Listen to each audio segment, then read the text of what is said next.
As a first speaker, actually I present all the three. I have two at the moment here. And the third one I think is sitting in front of me.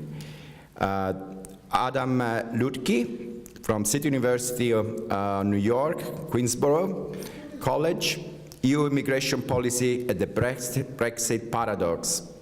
Are British xenophobes better off with Brussels?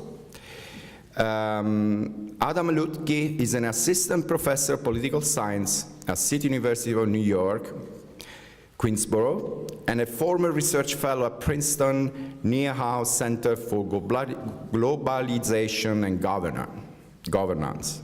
His research explains how political and economic factors affect immigrant rights and freedoms, particularly as policy regulation shifts between different levels of authority.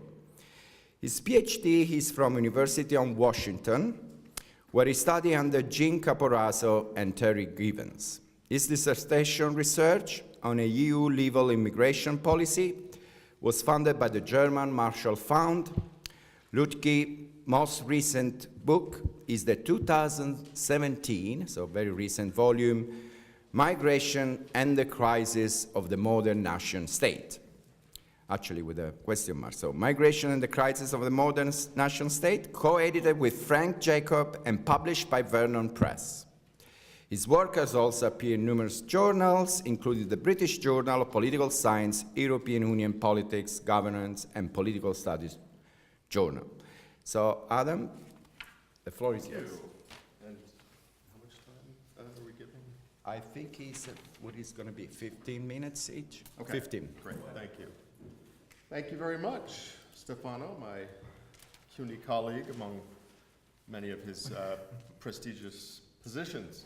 I appreciate it. Now, when I say better off, that's on the sort of starting point that democracy is a good thing in terms of voters have preferences, and when they vote, those preferences, they should get what they want. So obviously, I don't think that xenophobes are better off if they get their way, but that's just my opinion. So just a reminder of where we stand right now with the Brexit process. The long-term ramifications are pretty unclear, I would say. We really don't have any examples from history of a nation state withdrawing from a federation or confederation or amalgamation this integrated in so many ways and so deeply. Legally, since the UK triggered Article 50 in March, by March 29th, 2019, all EU treaties ceased to apply to the UK. Unless one of two things happens: they negotiate a formal withdrawal agreement, setting out a timetable and all the arrangements, or there's a unanimous vote by the other 27 to extend the 2-year deadline. But I would say even if any of those happens, de facto, a true withdrawal would take decades. And we could talk more about that if we want, because I think the best case for the UK is to be like Norway in terms of having no say in decisions, but having to follow all EU law because of how deeply the economy is integrated. So I would say the vote's promise of leave is legally meaningless, and practically ineffectual at best. And you know, that helps us explain why nobody wants to be the Prime Minister of the UK at this moment, so I do feel a little sympathy for Theresa May.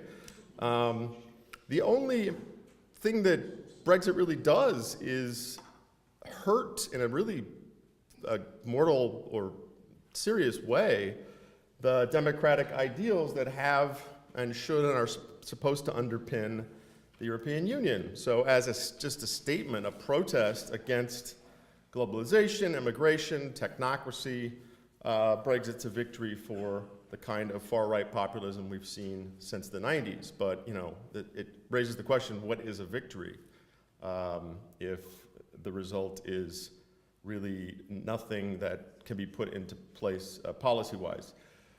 Now, a lot of people, there's anecdotal stuff out there, but there's research that shows that those who voted for Brexit were most motivated by anti-immigration feelings. This is a word cloud of frequency of mentions of reasons for voting to leave the EU. Size of the word is how frequent it was mentioned, and obviously immigration was the driving force behind the vote to leave. But I would say, sadly, for the xenophobes, the people who voted to leave because of immigration, which is most of them, their belief is wrong, or the implication, the entire premise of the vote is wrong. Withdrawal from the EU offers no way to reduce immigration to the UK. I'll qualify that in a bit. There's one way, but it's not a good outcome for anybody. So I would say that it really accomplishes nothing, this vote, in terms of changing the reality of immigration.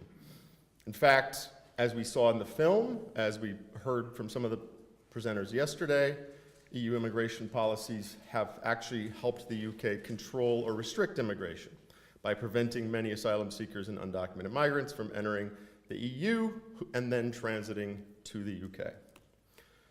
Of the roughly 500,000 foreigners who entered the UK in 2015, you have your EU nationals, who obviously have rights of free movement and settlement, and then you have a majority are what's called third country nationals, TCNs, citizens of non-EU states, and we can break these people down into 4 semi-distinct categories. Legal immigrants to work or study, family migrants, asylum claimants, and undocumented entrants, and as Marty and others talked about yesterday, 3 and 4 are not easy to distinguish. So if the Leave vote was motivated by wanting to keep one or more of these 5 groups out, what are the implications for each group? Let's start with EU citizens. This is probably the easiest group for them to keep out. In fact, I mean, if I'm a Brexit voting xenophobe, these are the people that might actually be kept out by Brexit. In fact, the Home Office mistakenly sent out deportation notices to EU nationals in the UK very recently. It was a scandal. But obviously, with 8 million or so Brits living or visiting, in some sense, the continent in various capacities, the prospect of retaliation against those people is a pretty serious cloud over the idea that, you know, the Polish plumber will no longer be able to work in the UK. And I think, again, Norway's a good example here. Norway's not an EU member, but because of the economic integration, they actually have a higher proportion of foreigners from EU countries in their population, their resident population, than the UK does.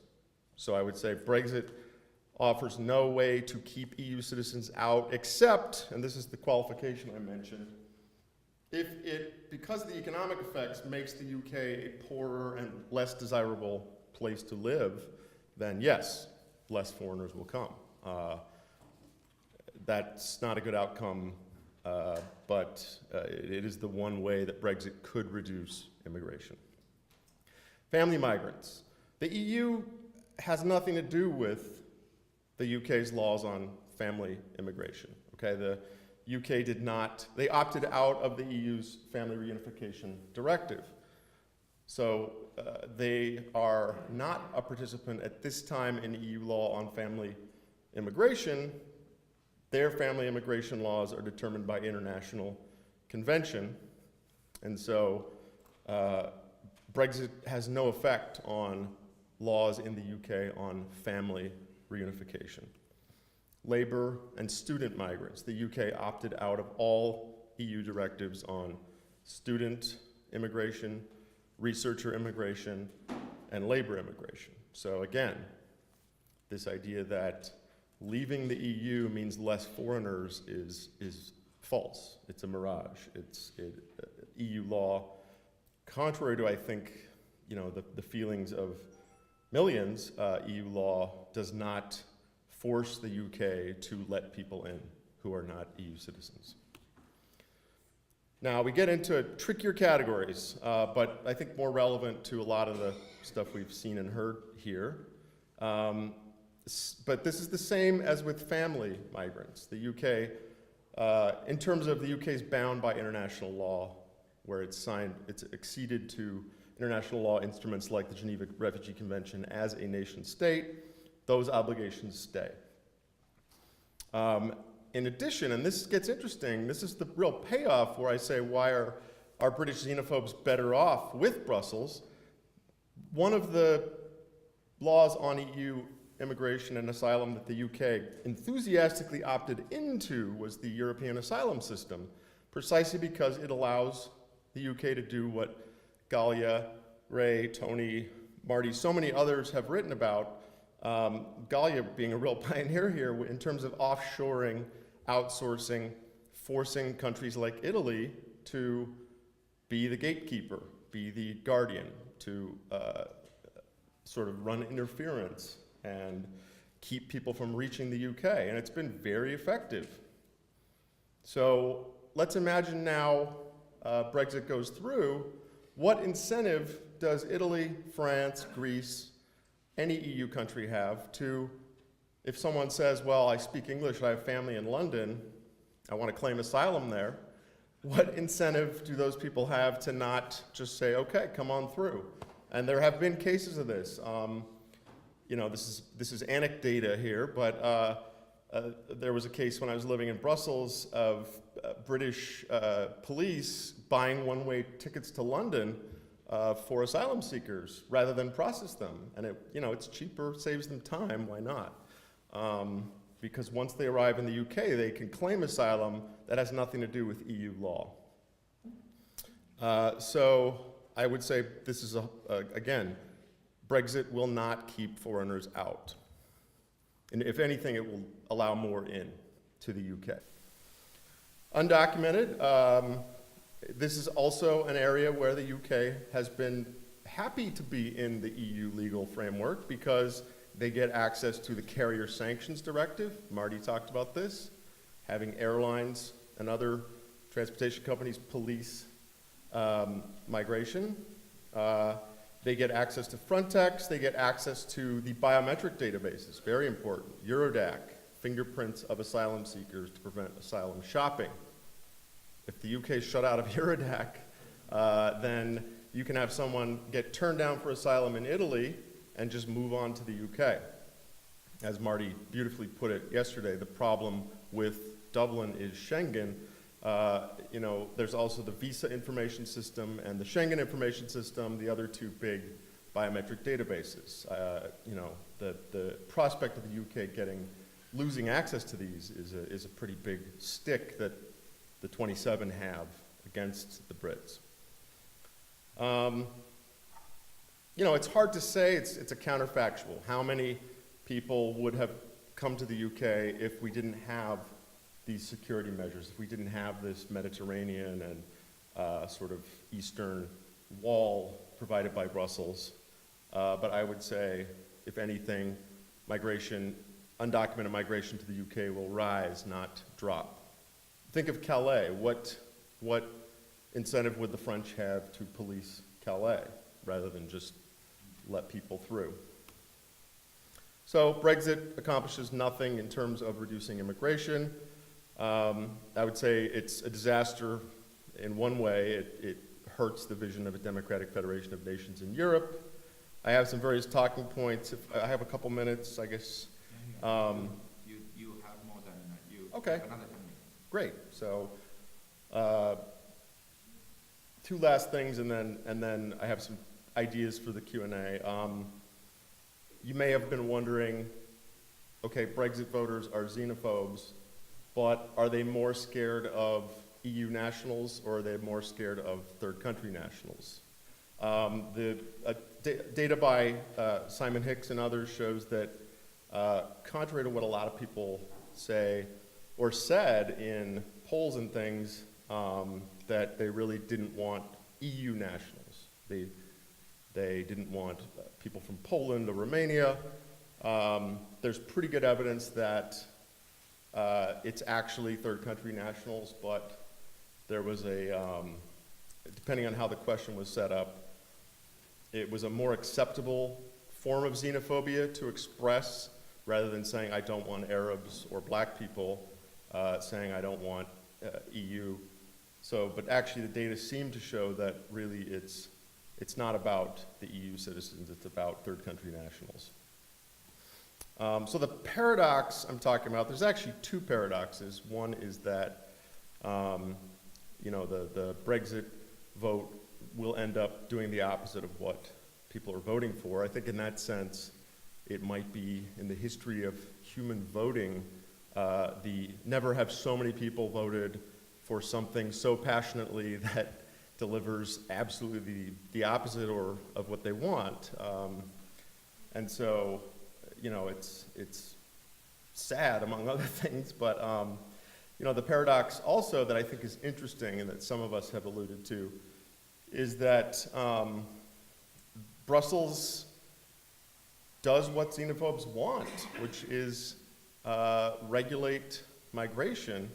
But the paradox is you're delegating sovereignty, you're delegating national sovereignty to a supranational body, to Brussels, in order to get sovereignty, which is control over your borders, as many xenophobes see it. Keeping foreigners out is sovereignty. It's a core function of the Westphalian state to control your borders, but you're delegating power to a international body to get national sovereignty, and that's obviously a fascinating trade-off.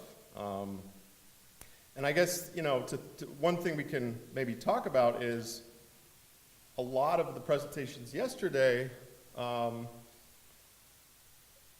looked at this issue of policy versus beliefs or rhetoric, and if voters don't understand that delegating sovereignty to Brussels actually keeps less foreigners from coming in, then what does that say about immigration and democracy? What does that say about how we should approach the issue in the political realm or debates about the issue? So just some last talking points or ideas for Q&A. The UK basically is free riding on Italy and others. I think the film showed this very well. Brits gain not only from all these EU immigration control issues, but the processing of undocumented investigation, the humanitarian shame avoidance.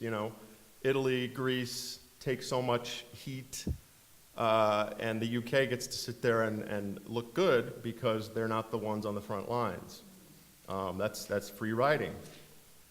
The health checks we saw, the language costs, English is de facto mandatorily spoken in Lampedusa, and I thought of the burden being borne by Italy in terms of, none of these people, unless they're maybe from Eritrea or Ethiopia, are going to speak much Italian. Do British voters think about that? I don't think so. And we could talk, if you want, about parallels to the US. We heard a lot yesterday about the US versus EU, and we've heard a lot about the European asylum system being broken or failed, but think about, that a couple decades ago there was no European asylum system. If we think of the Lampedusa example, you have people arriving in one reception culture, and by that I mean the language, the rules, the way the rules are being applied, but their destination, in Marty's example, Sweden, is a completely different culture in terms of not just language and culture, but rules, institutions, policies. The US, it's different. It's easier because you arrive in Arizona, you want to get to Chicago, it's the same reception, culture, and it has been for a long time. We could talk about the conflation between asylum seekers and the undocumented. It's obviously problematic from a normative point of view, but I think in more interesting ways than people assume if they're just coming at this from a point of view of ethical or moral debates. We heard in the red remarks Friday night, or Thursday night, we heard about this conspiracy of silence by arrivals where they won't say what country they're from, but that conspiracy of silence is not of their design, it's foisted upon them. You would not ever want to say what country you're from because there are incentives built in, including the idea of safe third countries and the way that the system is set up. You may or may not know that Italy in July threatened to close all their ports to NGO rescue groups. And for some reason, which I can't figure out, they backed down, but it seems to have to do with the fact that Libya, there's been a big change in Libya, where essentially the EU has extended the frontier deep into Libya. So some of the people we saw in the film were examples of a real problem that's been going on where people would arrive in Libya and get held in these prisons and be forced to call family in, say, Nigeria or Ivory Coast, pay ransoms before they'd be allowed to cross the Mediterranean. So people are extracting from these people at every point on the journey. And it seems, okay, thank you. It seems now that in Libya, Italy has been working with the Libyans to basically keep people from crossing the Mediterranean. So I think from Italy's point of view, if the UK and others are going to offshore to us, we're going to offshore to Libya. So there's this layers of control or protection. And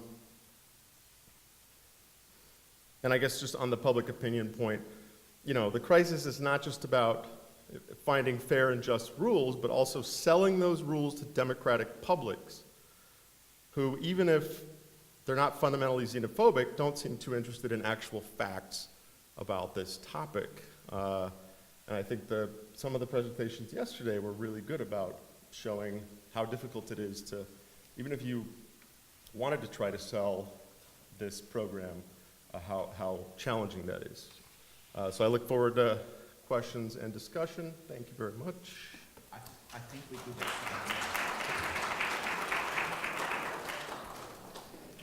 Yes, we will do the discussion, the questions after all the three lectures. Now we have Professor Luciano Bardi. Luciano Bardi, PhD at Johns Hopkins University, is Professor of Political Science and International Relations and President of the Observatory on Political Parties and Representation at the University of Pisa. He has been visiting professor at numerous universities in Europe and North America. He was also the coordinator of the first survey of members of the European Parliament conducted by the European University Institute. He has been the recipient and winner of many research grants and tenders awarded by an NSF, CNR, European Parliament, and other issuing agencies. He's the editor of political science book series of Pisa University Press. He was member and chair in 2009-2012 of the European Consortium for Political Research, ECPR. Professor Bardi, the floor is yours.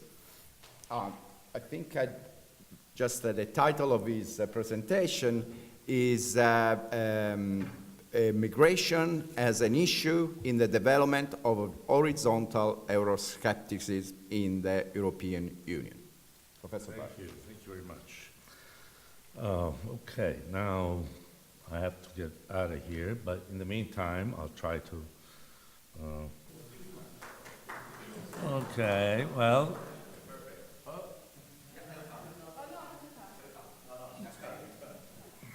Yeah, I wanted to put it on slideshow. Okay. Well, it was my intention to thank Galia for inviting me here with Mario and everybody else who organized this. Now I have to thank her for having made my presentation possible as well. Anyway, I'm very happy to be here at Stony Brook, as I was telling some of the people here.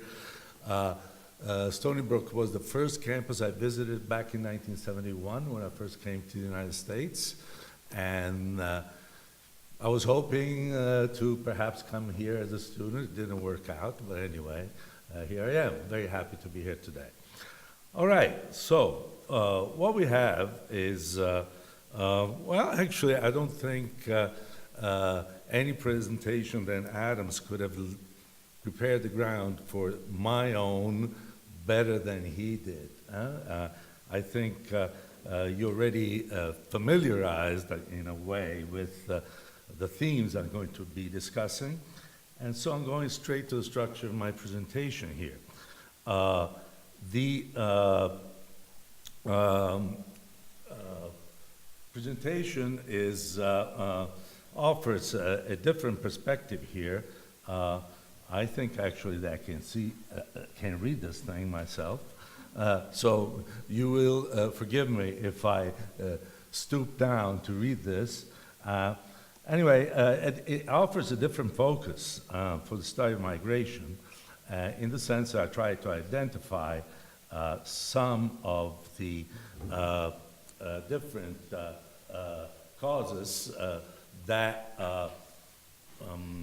create Euroscepticism, a different form of Euroscepticism, which I think I have conceptualized.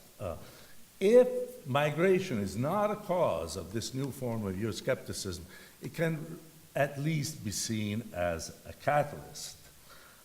Anyway, I'm not going to go on with the description or structure of the presentation because, as I said, you're already familiarized with these themes, and since time is short, I will move on with definitions of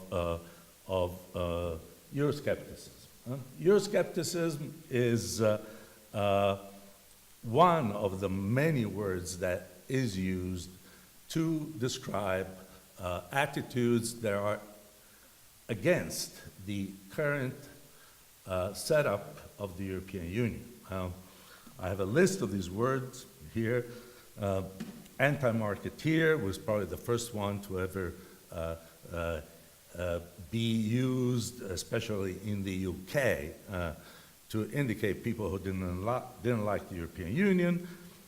Very simply, anti-EU, sovereignist, and Eurosceptic. For some reason that I frankly do not know, Eurosceptic seems to be the one word that's most resilient. I don't think it's very appropriate, to be honest with you, because it is used to indicate phenomena that have negative consequences for the European Union. So this, for me, goes beyond being skeptical about something. But there it is. You know, I'm not one of these people who try to say, oh, you know, I will invent a new word. I'll use what's in the literature because it makes it easier for people to know what we're talking about. As long as we understand, though, that it's not just about being skeptical, it is about be anti or do something that inadvertently affects negatively the European Union. And that's where I'm going to. That is my own idea here. So, having said that, Taggart and Cherbiak are the ones who have tried to conceptualize this idea a little more in depth, and they came up with a relatively simple division. Hard and soft Euroscepticism. Hard really is the kind that we have seen in the previous presentation. We want to get out of the European Union. The European Union does all sorts of bad things for us, and that's it. This is really what makes it very difficult for anyone who entertains these feelings to accept the European Union. And then there is a soft kind. The soft kind is a little more subtle, although it can have negative consequences as well. The soft kind can be instrumental. It can have some, do I have a, oh yeah, is this it? Okay, where is it?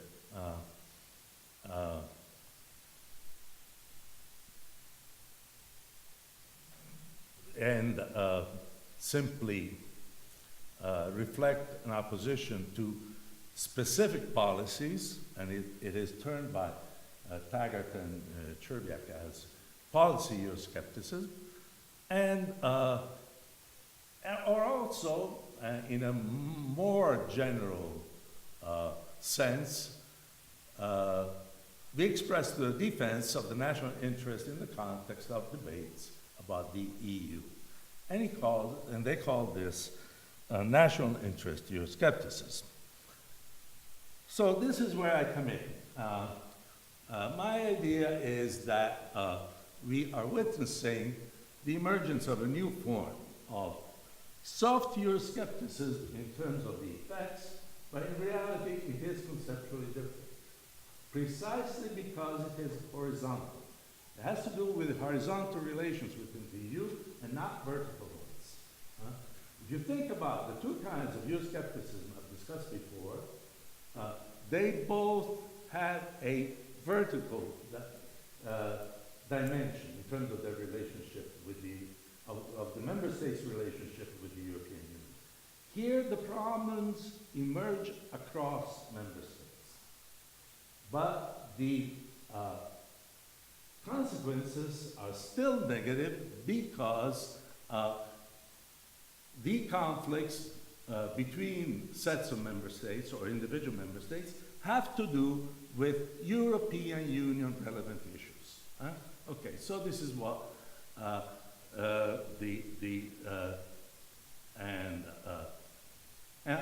where does this come from? Where does horizontal Euroscepticism come from? It comes from the fact that decisions, even if formally respectful of the treaties, are increasingly being perceived as being imposed by strong state on weaker states, or alternatively, of course, there is the view that stronger states complain about the fact there are no non-compliant members who imperil the rules and the working of the European Union. So now what we're looking at is much more at the cost and benefits of EU membership rather than principles.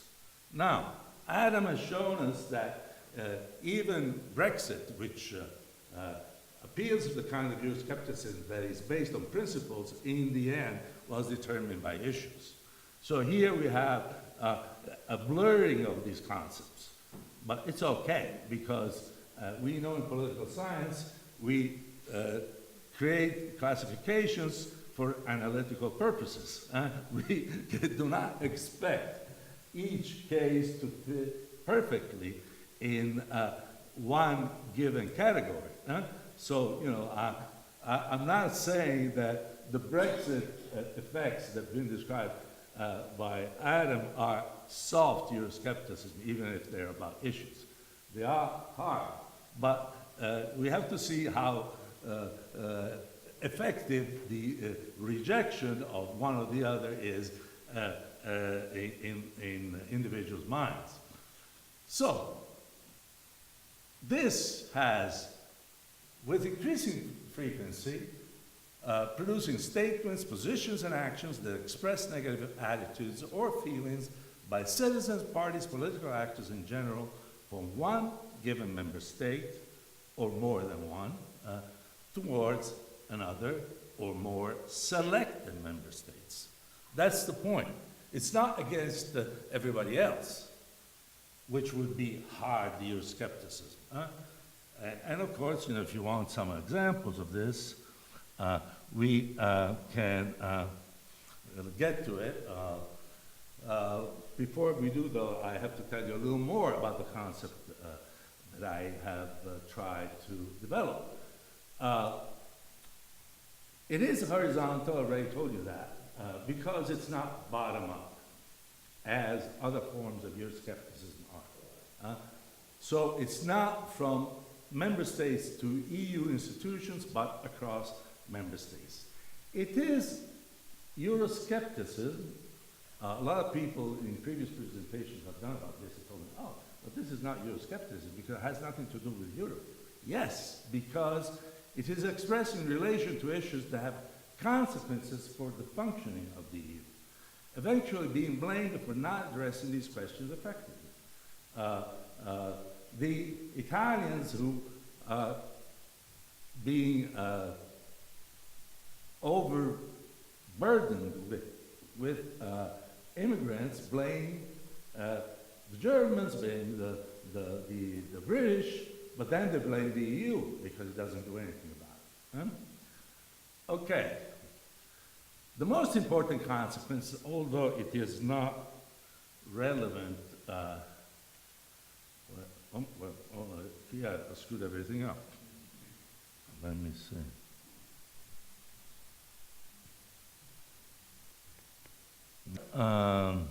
Where was I? Here.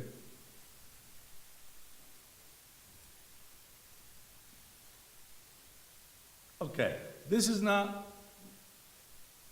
directly relevant for today's presentation, but it is a very important consequence. So, you know, I'm offering it to you as something you may want to take note of. The limits of Confederate views of Europe are exposed by each HES. Europe is based on intergovernmentalism, which means the member states have to agree or come to an agreement. Horizontal Euroscepticism makes it a lot more difficult for this to happen. So, and of course, it is relevant for migration because then policies have to be made concerning migration as well. And of course, the second thing, which I consider less important than the previous, which is not directly relevant today, but again, is something of worth taking note of, is the fact that it's a lot more difficult with HES to build a European demos if anyone thinks it is important or possible. And here I have a table where I more or less summarize what I just said. So if you want to take a quick look, I'm not going to go through it again because it's more or less a repetition of what I have told you. I'm already on 12 minutes, so I want to get to migration. Okay.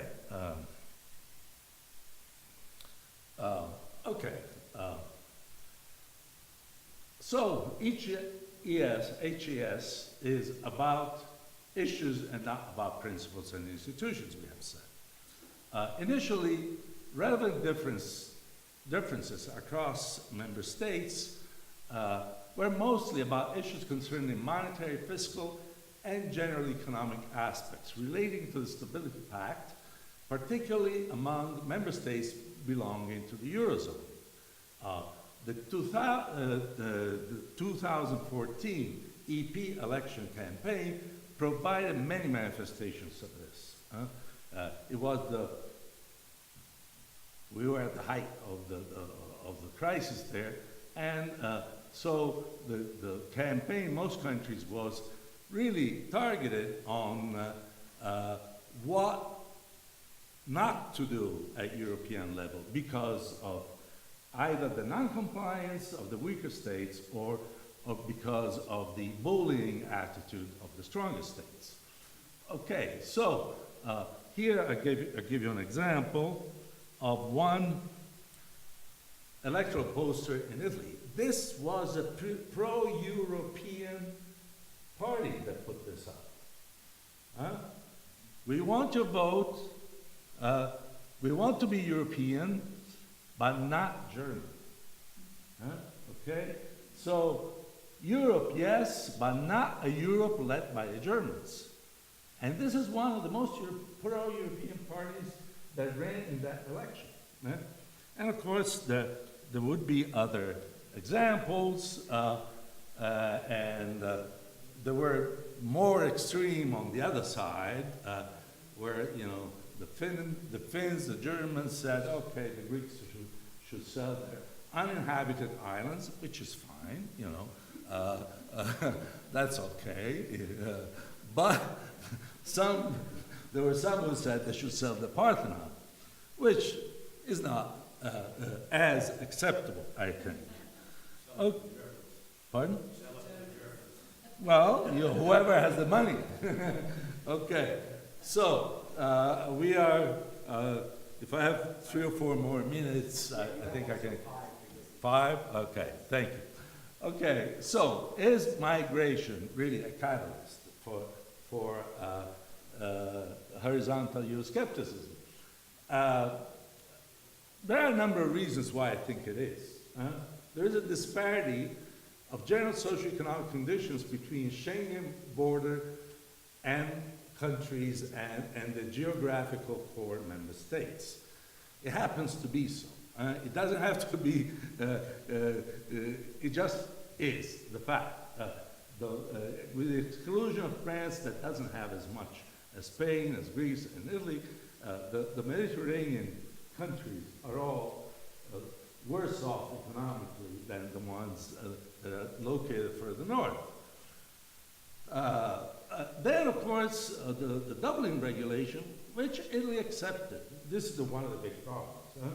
Actually, Italy even at the time, I think it was the Letta government that did it, they requested that asylum seekers should be the responsibility of the first port of entry countries. So it is something that Italy requested, but in the end it was not such a good solution, at least we seem to agree on that. But as a result of this, in 2015, 75% of all asylum applications were registered in only 5 member states. This is European Commission data. In 2015, there was a commitment to relocate up to 160,000 refugees. Well, I won't touch this anymore. Later revised to 98,000 from Greece and Italy within 2 years. Less than a third of this was accomplished by 2017. So there is good reason to say, what are we doing here? Is someone is not really playing by the rule. And finally, and this is my last slide, so I'm pretty happy with my keeping track of time. I think that migration is a key issue in revealing how principle and substance can diverge. We, on the one hand, you know, there's a humanitarian tragedy, not only in the Mediterranean, but also on the other routes. Not much has been said about those who come through Europe, to Europe by land, but there are a lot of people who die in trucks, in sealed containers, Oh, this happens, I think, also between Mexico and the United States, doesn't it?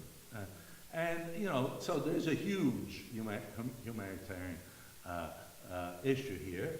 But the problem is everybody in Europe thinks they're doing more than their share.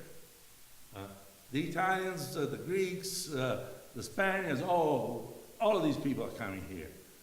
And then, of course, the quotas that are allocated to other countries all seem to be too much for those countries. So we have a problem here. And this is not easily solved, and this creates horizontal Euroscepticism. Then, of course, this is a very hot and potentially divisive issue because it has ideological implications. Ethics, economic, cultural, security. I mean, all the xenophobic and populist parties that have been mentioned more than once, you know, they all prey on this. They feed off of this. And of course, the fact that a lot of these immigrants look different, have a different religion, have a different culture, it has an incredible impact on a lot of people. And then, of course, there's cynical use by politicians. How many times you get to find two scapegoats at the same time? You have the migrants and the other countries. This is fantastic. 2 for 1, big sale. Okay. And of course, this then has negative consequences for the EU.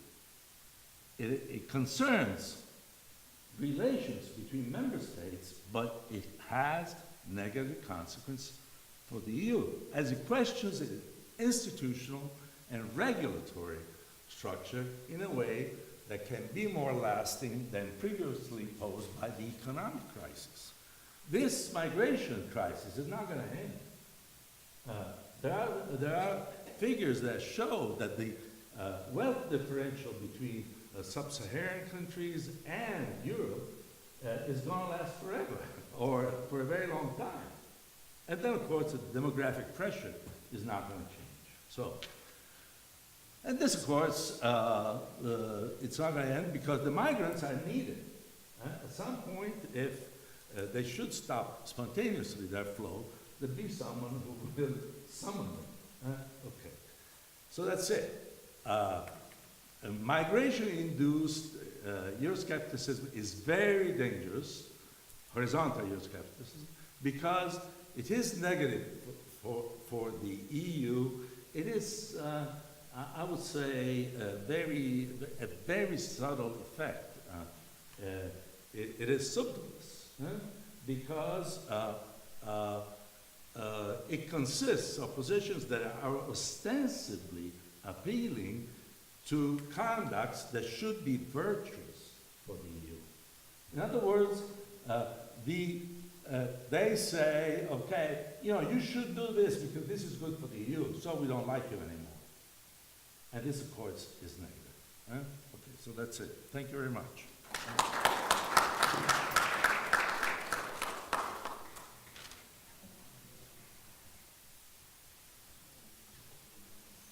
Thank you to Professor Bardi. As you can see, here is not only the moral issue with the European Union, it's at stake, and it's going to be important issue. As I said yesterday during the I work at I cover the United Nations.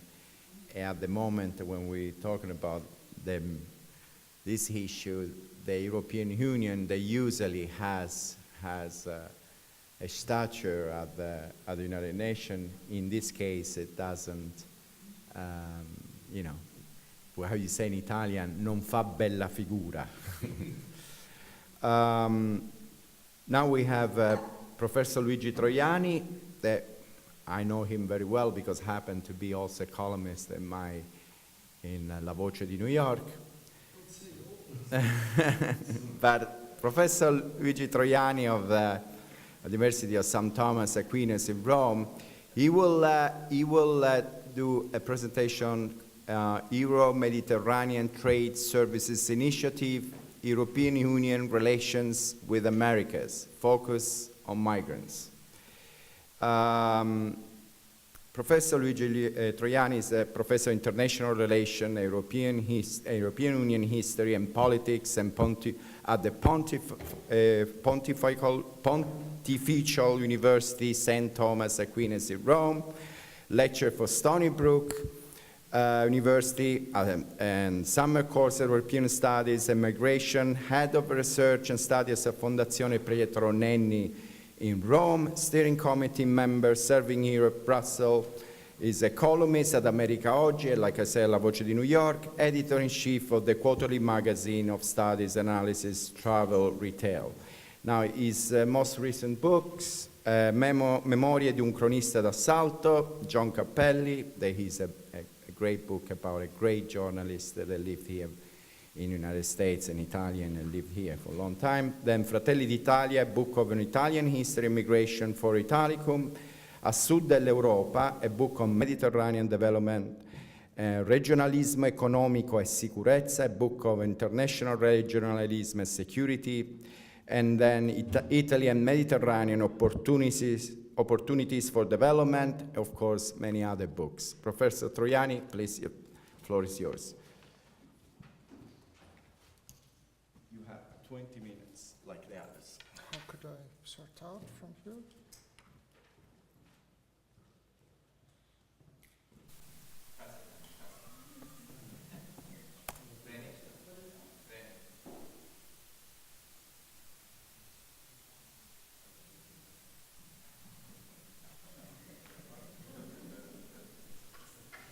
Morning.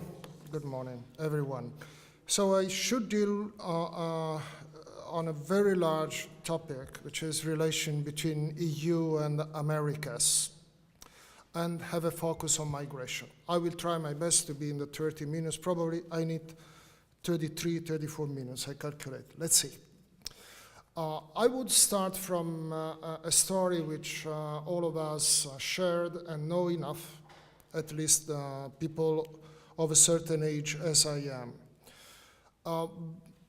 USA, America continent, and European Union had kind of structural relations shaped, especially after the Second World War, even through international organizations as NATO or International Monetary Fund and so on and so forth. Then we had also structural relations at the human and social level through the huge migrations which happened through the century at least, even a bit more, between Europe and America through the Atlantic. Don't forget that even Latinos, we have seen how they are representative of present-day migration in Europe. In America, in a certain way, comes from Europe, and they are in South, Central, and Northern America. So huge presence of Europe in this continent should be underlined. Even religions, most part of religions shared in America comes from Europe.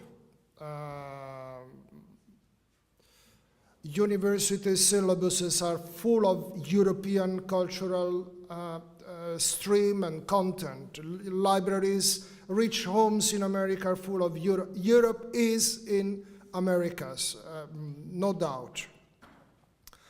The problem I raise to your attention is the following.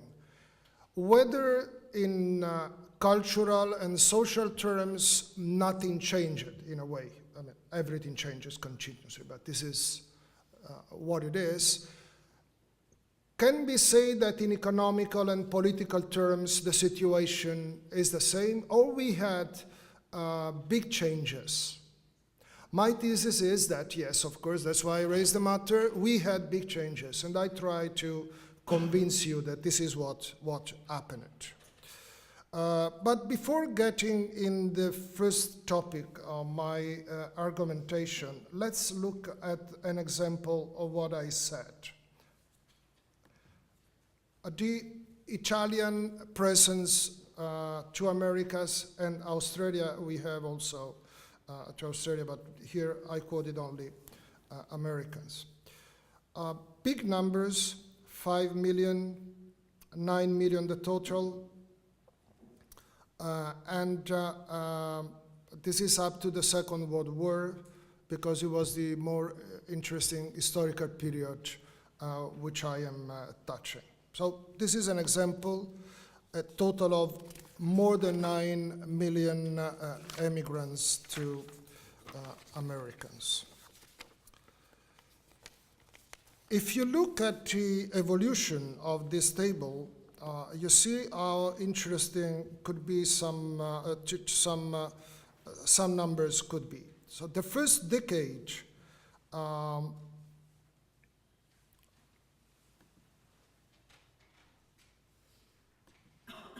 I didn't put in the table because it's too long. By the way, in the first decade, 1876, 1886, already America represents about 23% of Italian migrations. In the following decade, the percentage more than doubles to 54. So what means is that Italian immigration is choosing from the very beginning the Americas as one of the destinations more important, I mean more than half. The years 96 of 18 to the new century confirmed the trend, 52%. The decade before the First War, the percentage skipped at the highest, 57. Then we have a certain diminution during fascist period. You know, we have a kind of closing of the immigration from Italy, and after the war, it restarts again. This is the trend. So the natural trend of Italian immigration means that more than half of our migrants choose the Americas as a place where to stay and to be. It happens also for other countries, but it seemed to me more interesting to underline Italians. After the Second World War, it restarts. Even today, you know, we have a new immigrants from Italy. We have every year about 50,000 young people living in the country. Europe represents huge part. European Union gives an opportunity for staying at home in a way, but still people comes to America.